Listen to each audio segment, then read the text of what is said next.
One. Okay, just about to get started. Bum, ba-dum, bum, bum, bum. Bum, ba-dum, bum, bum, bum. I'll wait for a couple of folks to join in, and then I'll tell you about my weekend. It's really a great weekend. It's really fun.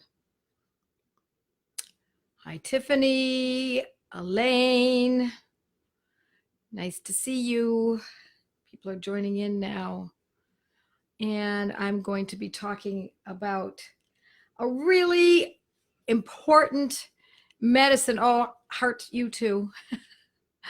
A really important remedy for this time of year. Hi from Northern Illinois. Oh my gosh, it's cold. We just left Canada and we're back down in Florida. I just got back this morning at around, I don't know, we got in around 10 or 11 o'clock this morning. Oh my gosh, the flight was at 4 in the morning, for crying out loud. But we got in and we're all settled in again and we're back in Florida and it's so warm. It's so nice. The windows are all open and it's just a great place to be. But I think that the reason that I enjoyed it is because of the juxtaposition from having been up north, being in Buffalo most of my life, in Chicago, and now Canada. So it's I think it's the juxtaposition. Had a great weekend this weekend. My husband and I went to a fabulous wedding, which was for one of my dearest friends' daughters. And it was a black tie wedding. It was absolutely beautiful, exquisite taste, exquisite food, fabulous music. And I wore these heels. They were not 4-inch. I think they were 3-inch heels. I don't wear heels. I mean, I wear platforms, but I don't wear heels where your foot is like this. And I wore them from, I don't know, the ceremony was at, say, I think 6 o'clock, and we didn't get home till well after midnight. And we danced and we danced and we danced. And my husband and I used to take ballroom dancing classes, and we were pretty rusty, but I just didn't want to stop. It was so much fun. All my old friends and dancing across the floor and being with just everyone that I love and that I've known for, I don't know, 40 years. So it was great fun. But then that was Saturday night. Then yesterday, Sunday, I thought I was going to die. My great toe on my left foot and the right foot too, but mostly the left foot. The joint swelled up to this huge red, swollen, slightly, I guess I'd call it edematous. It looked like the whole joint was going to break open. It was huge. I could barely walk yesterday.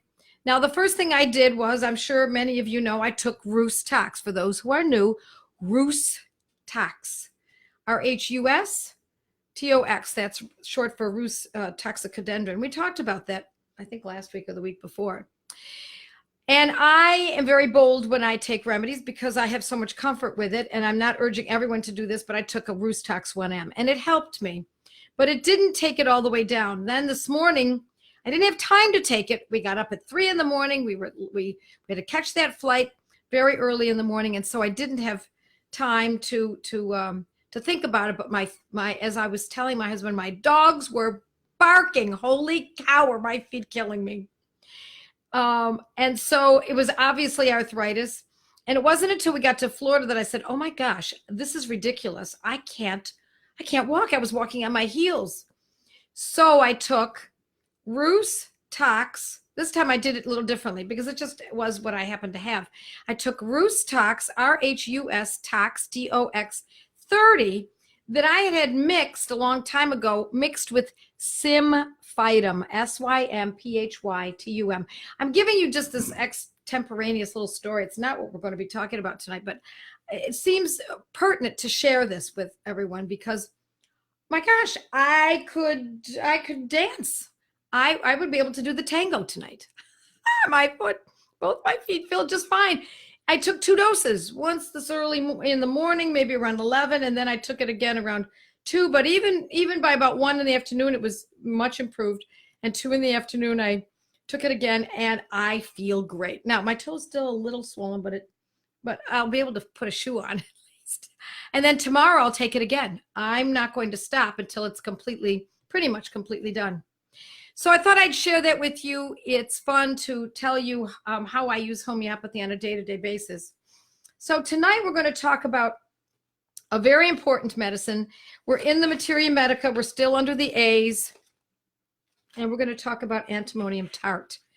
And it's Antimonium,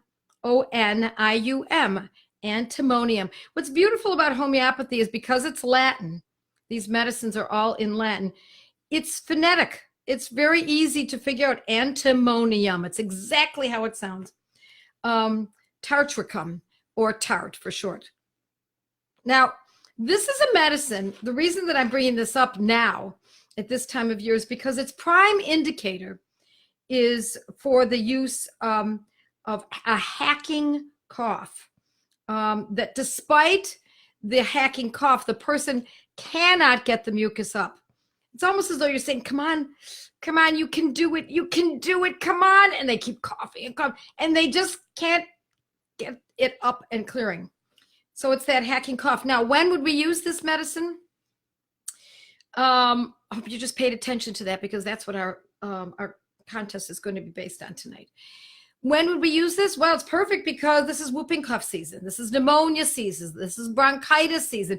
It can also happen with asthma. It's not my first medicine that I like to use for asthma, but it is one of my, it's not my first for pneumonia. There are others that are great, but it's this specific condition. When we see a condition that's screaming at us, a very specific way of presenting, then we undeniably have to consider using the medicine that describes it most eloquently. So that's the keynote. The keynote is hacking cough that is difficult to hack up the mucus. And I'll tell you a story. I actually wrote about it in my Materia Medica about my mother many years ago. I was in New York and she was in Florida. And my mother was never a complainer when it came to being sick. So she was in Florida and said she didn't feel well. And I talked to my parents every day, but she wasn't very alarmed. So she had this cough, but over days, actually weeks, it was clear that she was not getting better. And I was new to homeopathy. I was still only a student. And I really wasn't so certain about what to use, but I was waiting for something that would give me an indicator as to what the remedy ought to be that I should be considering. And I noticed one day when I talked to her, when I called her up, that she could barely speak. She was so weakened by the coughing. She was so weakened by this infection that it suddenly dawned on me that I had to use Antimonium tart. Now, we don't know whether or not my mother had bronchitis or if she had pneumonia. She's had lung infections in the past, usually bronchitis. I don't think she's ever had pneumonia, but she was so sick and so incapable of even moving that I was suspicious those last few days before I realized that it was Antimonium tart, that it was pneumonia. So my parents had a kit because I insisted on it, and my father gave it to her. He gave her Antimonium tart. Now, as I recall, the kit that they had was a 30th potency kit. So I don't know how it was that we used a 200, but somehow they had a 200 potency. My father gave it to her, and within, I think she took it twice that day or 3 times the first day. And that night she slept a very long time, for the first time in a very long time, because the hacking cough was keeping her from being able to sleep. And in spite of her weakness, she still couldn't fall asleep. But of course, that was making her worse. So by the next day, she was measurably better. She wasn't cured. We weren't done, but she was measurably better. And so we continued. Why do we continue? Because we're not done. And for something as potentially dangerous as bronchitis or pneumonia, we're going to use it until we pretty much know that things are settled down. So the next day, we continued using it. And she again had a very good night's sleep, not like the first night. I think the first night she slept something like 10 or 11 hours, which was an indicator. That, my friends, is an indicator. If you give a medicine to someone, especially when it's an infection that they're suffering from. Otitis media, strep throat, a cold, a virus, bronchitis, whooping cough, whatever it is that they've got, and you give a medicine and they fall asleep shortly after, and sleep well and deeply and don't get up to get sick again, you have a dead ringer. It's very likely you've chosen the right medicine. Now, it doesn't mean that if they don't fall asleep, that it's incorrect, but this is will give you that indication as to whether or not you've chosen properly. So she slept very well. That first night, slept well. The second night, by the third day, she was actually up and around.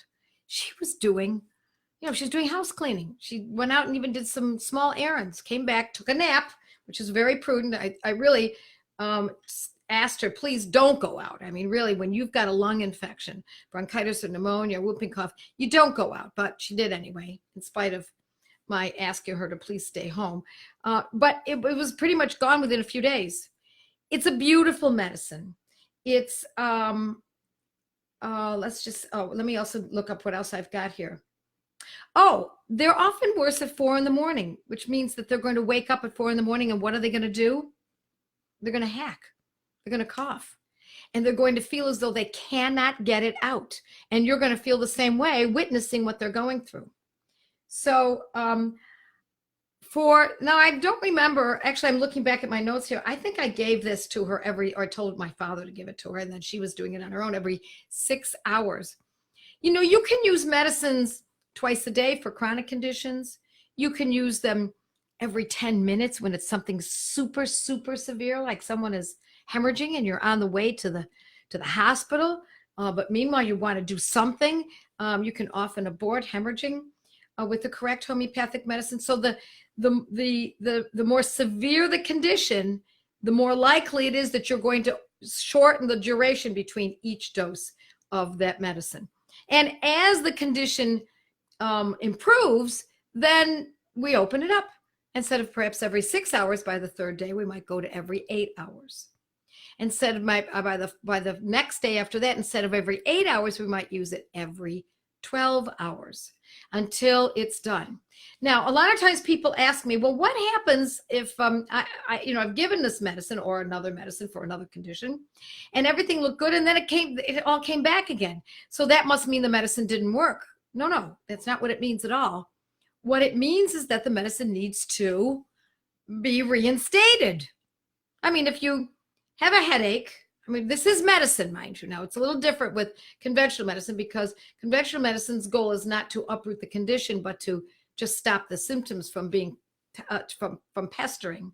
But if you've got a headache and you take the aspirin or Tylenol or whatever, and that improves, and then the headache comes back again, you don't say, well, that means it didn't work.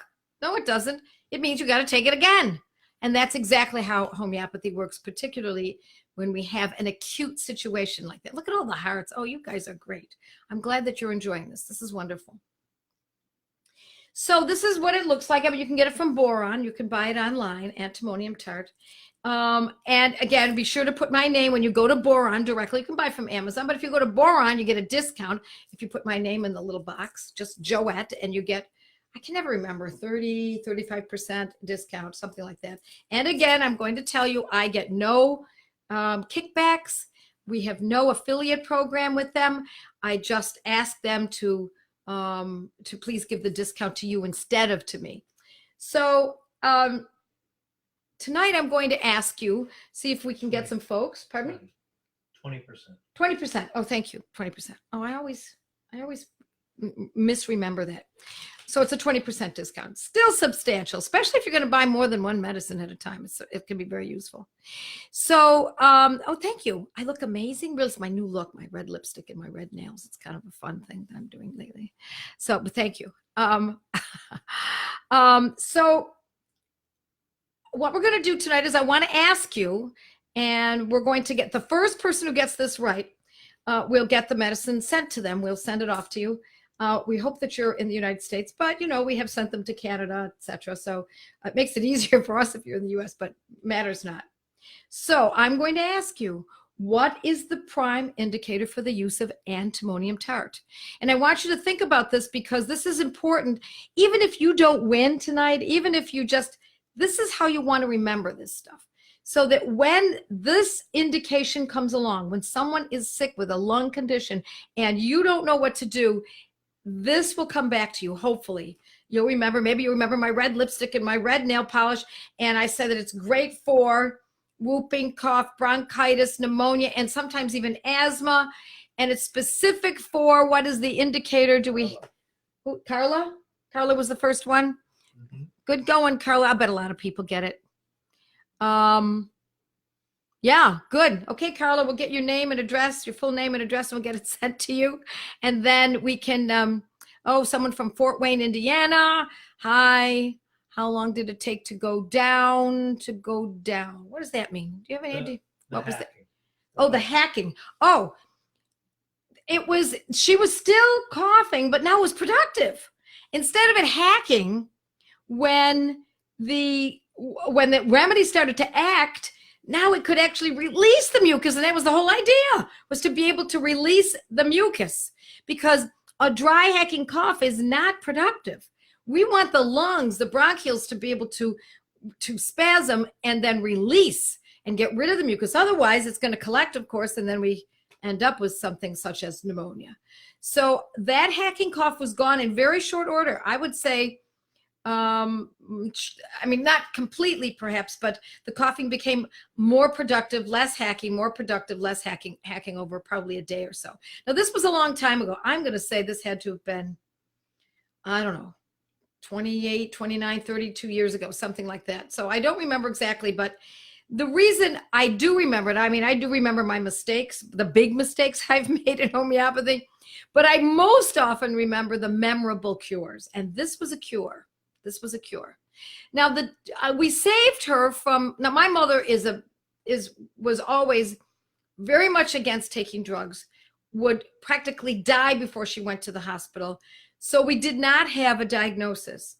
But had we had a diagnosis from a conventional doctor, she would have been given antibiotics, of course. And that would have potentially changed her gut, so that potentially she might have problems with being able to eat dairy or gluten, or who knows what else, shellfish, whatever else might come along. But as far as I know, my mother, that I recall, never took antibiotics. So we spared her that. Now, not only did we get rid of that particular incident, not only did we spare her from the antibiotics, but even more importantly in homeopathy, we uprooted the condition. See, if she'd been given antibiotics, there's a high potential that this disease would come back again. Once the microorganisms reorganize themselves and start building their artillery and get their dukes up, now it won't take long before they will take over potentially and cause another condition of the lungs. And then she would have taken antibiotics again, and then she would have been on the conventional medical conveyor belt. So that's what I love about this. And we can also add that the another aspect that we love about it is that it's very inexpensive, and even more so probably is self-reliancy. The ability to be able to cure yourself, to cure your children, to cure your mother, to take care of your church mates, your dog, whatever it might be in your life, whoever it might be. There is something that is so heady about this. To know what medicine to use at what time it changes your perspective in life. That's why it becomes an obsession with many of us. With me, and I've seen some of the names here. I see Diane. I know Diane's very into this. Diane Black. And it's wonderful to see folks who are really taking this seriously and learning how to treat their families and themselves. So, all right, we've got a winner tonight. We're going to get the remedy sent off. Remember to If you're not in a study group, join a study group. You can call my office, and Eileen can get you hooked up with a group that's already begun on Zoom, so that you can meet with them remotely or start your own study group. But that's how you learn this, folks. Very inexpensive to do these study groups. We now have, how many in our study groups these days, Perry? What did we say, 4,000? 4,000 people have taken our study groups over the last, I'm going to say it's 2 years. It's a little bit vague in my mind, but that's about what it is. And I am absolutely flabbergasted. I'm so delighted when we came up with this. The children's study group that started. Oh, yeah, I will talk about that. But when we first started this study group idea, the reason we did it was because the National Center for Homeopathy had dropped their study group, from at least from what we could see. And when I first started studying homeopathy, I joined a study group, or we started a study group, I should say, and we met in my house every Thursday at 7 o'clock for 4 years. And the group of us became fast friends. And we used their curriculum. And then when we saw that that was dying out, I said, we can't let this happen. So I expected, honest to goodness, I really expected, well, maybe 50 people will join. My husband said, no, I think we can get more than that. And so now we've hit something like 4,000. It's a beautiful thing to behold. I also want to tell you that we have a study group starting. And so please, if you have anyone interested in this, contact our office and speak to Eileen. We have a study group starting of teenage girls. So it doesn't have to be girls, I don't imagine. It could be boys too. But these girls are doing it as a project, a science project, and they're going to be studying the gateway to homeopathy, to learn how to use homeopathy themselves and on their pets and on their family members. It's a beautiful thing. So we want this passed on from generation to generation. So with that, everyone, I'm going to see if there's any questions that I could answer very quickly. Let's see. Yes, use the discount code called Joette, and you get your 20% discount. Yeah, let's see if we can hack and cough, shortness of, there can be shortness of breath. There can be shortness of breath, but it's mostly, the indicator is the hacking cough. Deep hacking cough, yeah, I would say that it could be deep. Yes, coughing with mucus that can't come up. It's stuck in there. You can almost hear it, but they just can't get it out. Can't get mucus up, absolutely. Let's see what else we've got here. Let's see if I can answer any other questions. The hacking cough can't get the mucus up. Yep, good. Everyone's talking, is mentioning it over, and which is beautiful. Beautiful. Don't forget this, folks. Don't forget it. It's really good for you. Okay. Hi from Michigan. Yes, my mom was a smart lady. She's still alive. She lives with my husband and me. She now is 90, and she's has Alzheimer's, and I treat her homeopathically, mostly for urinary tract infections. Can you differentiate between Antimonium and Spongia? Spongia has a different cough. Spongia's cough is or. It's a bark. It sounds like a sea lion, like a seal. It's a very deep cough. And it's not that you can't get it up and out. It's that it's got that horrible, croupy sound. It's a scary sound. Not that the hacking doesn't look scary, because if someone is practically choking, that can be scary too. But this remedy is not really so much for choking. It's really for ineffective hacking. So Spongia has a deeper cough, and it can sound like a saw sawing through wood. And I don't know any other way of describing it, but that's such a beautiful description. If you ever listen to a saw sawing through wood, that's exactly what the sound of Spongia can be. It's either that or the sound of a bark. All righty. I think we have got it. We got a lot of people joining us tonight. I absolutely love it. For those of you who have friends who would be interested, please turn them on to this. We love free, ladies and gents. We love free. Use my blog, it's free. Use use my podcast, listen to them. I want this out there. This is a very, very important turning point, I believe, in American society and throughout the world, but particularly in American society. So stay with it. buy American, buy the homeopathic medicines that are American, buy boron, and get your antimonium tart. Keep it on hand because you want to have this. You never know when someone in your family is going to have that hacking cough in which they can't get the mucus up. So it's wonderful seeing all your names and faces, or I see some of your faces and all the hearts. Thank you, ladies and gents. God bless. Love you all. Bye.